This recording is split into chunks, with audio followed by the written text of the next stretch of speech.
injiilka sida Yooxana u qoray cutubka 19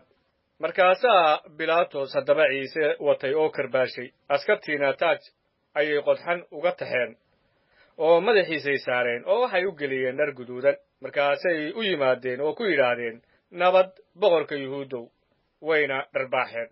Bilaatos haddana dibadduu u baxay oo ku yidhi iyaga eega isagaan idiin soo bixinayaa inaad ogaataan inaanan eed ku helin Ciise haddaba ayaa dibadda u soo baxay isagoo sita taajkii qodxanta ahaa iyo dharkii guduudnaa oo Bilaatos ayaa ku yidhi iyaga bal eega ninka sidaa daraaddeed markii wadaadadii sare iyo saraakiishii arkeen ayay qayliyeen iyagoo leh isku tallaabta ku qodob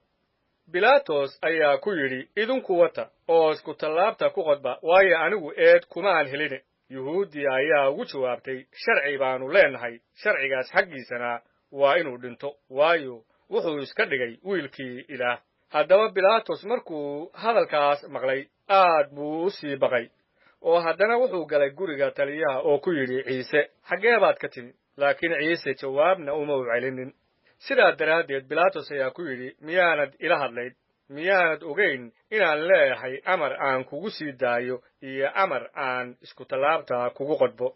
Ciise ayaa ugu jawaabay amarna iguma aad lahaateen haddaan xagga sare lagaa siin sidaa daraaddeed kii iisoo kaa gacan geliyey ayaa kaa dembi weyn taas dabadeed Bilaatos wuxuu doonayey inuu sii daayo laakiin yuhuudi ayaa qaylisay iyagoo leh haddaad ninkan sii daysid kaysar saaxiibkiis ma ihid nin kasta oo boqor iska dhigaba wuu caasiyaa kaysar haddaba Bilaatos markuu hadalladaas maqlay ayuu Ciise dibadda u soo saaray oo wuxuu ku fadhiistay kursiga xukuumadda meesha la yidhaahdo sallaxa dhagaxa ah oo af Cibraaniga lagu yidhaahdo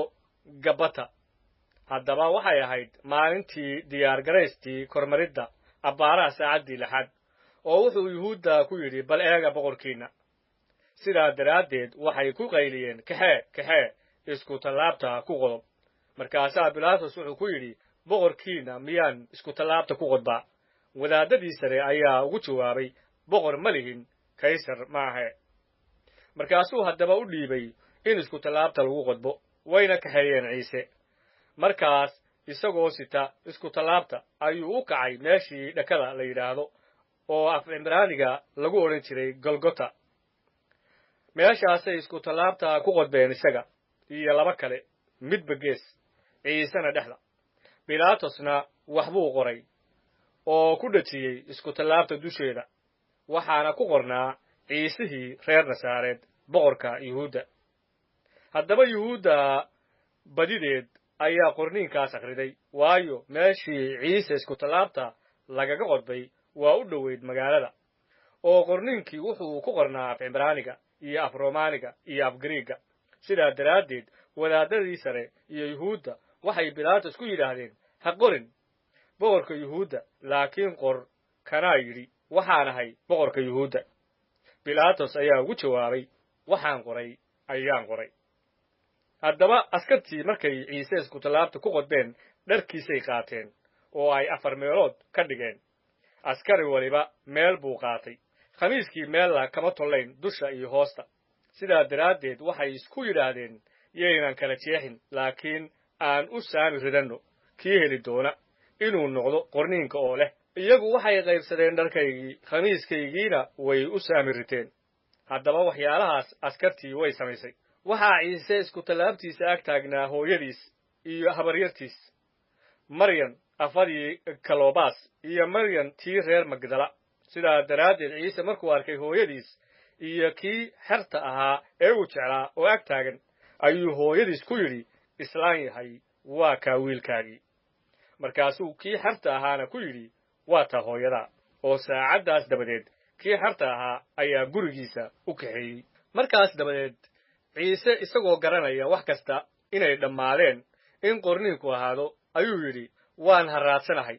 markaas waxaa meeshaas yiil weel khal ka buuxo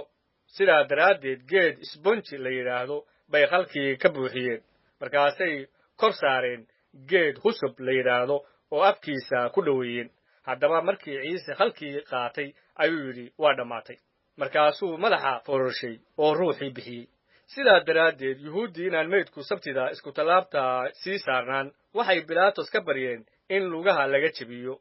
oo meydka la qaado waayo waxay ahayd maalintii diyaargarayska oo maalinta sabtidaas waxay ahayd maalin weyn haddaba askartii waa timid oo ay lugaha ka jebiyeen kii hore iyo kii kale oo isku tallaabaha lagula qodbay isaga laakiin markay ciise u yimaadeen oo ay arkeen inuu durba dhintay kama ay jebin lugihii laakiin mid askartii ka mid ah ayaa dhinaca ciise waran kaga wareemay